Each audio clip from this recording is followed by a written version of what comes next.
Du côté des commerces, bonjour à vous, Nelly Vossier, bonjour. Bonjour. Soyez la bienvenue, vous êtes la fondatrice de l'Atelier des Envies.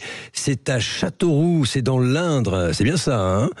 C'est bien ça. Je triche un peu, je connais bien le coin, rassurez-vous. Où vous proposez, vous, des pâtisseries, de la chocolaterie, de la glacerie artisanale. Nelly Vossier, vous avez, il faut le dire ce matin, imposé un concept assez inédit. Essayez de nous décrire la chose, parce que vous avez un point de vente, hein, comme tout le monde, mais pas que. L'idée, c'était d'avoir en complémentarité avec une boutique, des casiers. Voilà, des casiers réfrigérés où les clients peuvent récupérer et leurs commandes et du libre service en 24/24. Donc ça permet vraiment d'être ouvert finalement 24 heures sur 24, mais sans avoir les contraintes humaines que ça impose. Ouais, donc vous avez un système de c'est quoi ? C'est du click and collect en fait. Ouais. C'est du click and collect. On a des casiers qui sont en façade de notre boutique, du bâtiment, voilà, de production et de la boutique, et qui sont accessibles, voilà, en extérieur 24/24. Parce que vous savez, les clients, ils aiment bien les boutiques un peu traditionnelles, et là, ça leur plaît quand même ce système. Ça me paraît un petit peu très moderne finalement. On a dû faire. C'est moderne, mais on n'est pas les seuls à utiliser ça. Alors, moi, pour la petite histoire, mes parents sont arboriculteurs dans le sud-est de la France, à côté de Tain-l'Hermitage, et utilisent en fait des casiers depuis 2018. Donc c'était vraiment les casiers sont déjà utilisés par les agriculteurs, voilà, par quelques corps de métier. Et l'idée, c'était vraiment de l'apporter en pâtisserie pour compléter. J'avais pas envie d'avoir une boutique classique entre guillemets où les gâteaux attendent le client. D'ailleurs, on n'a pas de gâteaux qui attendent vraiment le client. Nos gros gâteaux sont à la commande. On a toute une partie d'épicerie sucrée, des cakes de voyage, voilà, des pots, des babas, tout ça, qui sont en accès libre en boutique et dans les casiers, mais on n'a pas de petits gâteaux qui attendent. L'idée, c'était vraiment d'avoir un concept un petit peu, voilà, innovant. Oui. Oui, et du coup, c'est très prisé, j'imagine, par les Castelroussins, oui. Hein, ça devient un rendez-vous en fait. Ouais. Ça devient un rendez-vous sur le week-end. On a vraiment des horaires d'habitués en fin de journée, tôt le matin et en fin de journée. Et puis après, ça devient un rendez-vous sur le samedi, dimanche. Voilà, ça permet d'avoir un accès, même si on est fermé, à nos pâtisseries.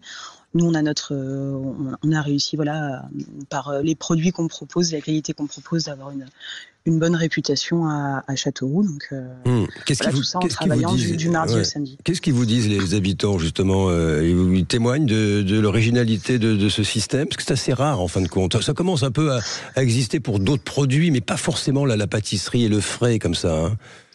Il a fallu faire beaucoup de pédagogie. On a des personnes qui étaient un petit peu réticentes parce que ça peut avoir une connotation sur des produits qui peuvent être surgelés et puis réchauffés. Voilà, je pense aux box de pizza. Mais alors, c'est pas du tout ça, en fait. Nous, c'est vraiment des produits qui sont finis, qui sont faits dans l'atelier, qu'on met juste à l'intérieur des cases.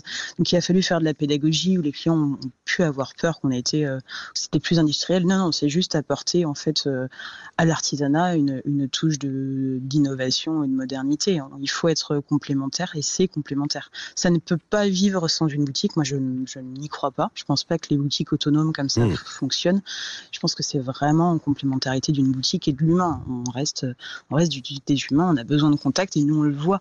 On fait encore énormément de pédagogie avec nos clients, en leur expliquant nos produits, en leur expliquant ce qu'on fait.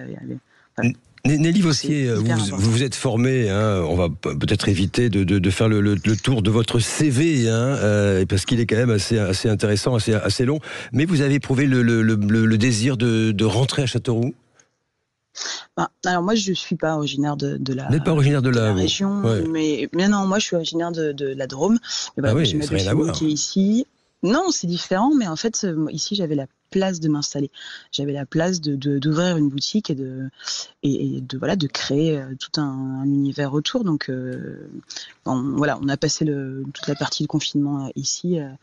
On était à Paris et puis voilà. Donc durant le confinement, j'ai pu me rendre compte et créer le projet. En tout cas, un projet très très très très innovant, hein, que nous aimons souligner ce matin. Donc du côté des commerces sur Sud Radio, nous rappelons, hein, cet atelier des envies, hein, Nelly Vossier. Vous êtes à Châteauroux, dans l'Indre. Et peut-être, je pense que vous allez en inspirer d'autres. Et on a déjà fait, on a déjà fait des petits. On était les premiers, des petits, vraiment vraiment les premiers pâtissiers à mettre des casiers, comme ça. Et puis on a eu plusieurs projets qui se sont greffés à tout ça. D'autres pâtissiers qui ont fait ça. On a eu des contacts. On a été contactés par d'autres artisans aussi. Mais c'est bien parce que ça permet aussi. Les métiers de l'artisanat sont des métiers qui sont très prenants, qui sont très exigeants, et ça permet aussi d'avoir ça permet de décrocher un petit peu, tout en restant ouvert et accessible. Merci à vous en tous les cas. Exemple à suivre, Nelly Vossier, fondatrice de l'Atelier des Envies à Châteauroux. Du côté des commerces, avec Sud Radio et le réseau des chambres de commerce et d'industrie.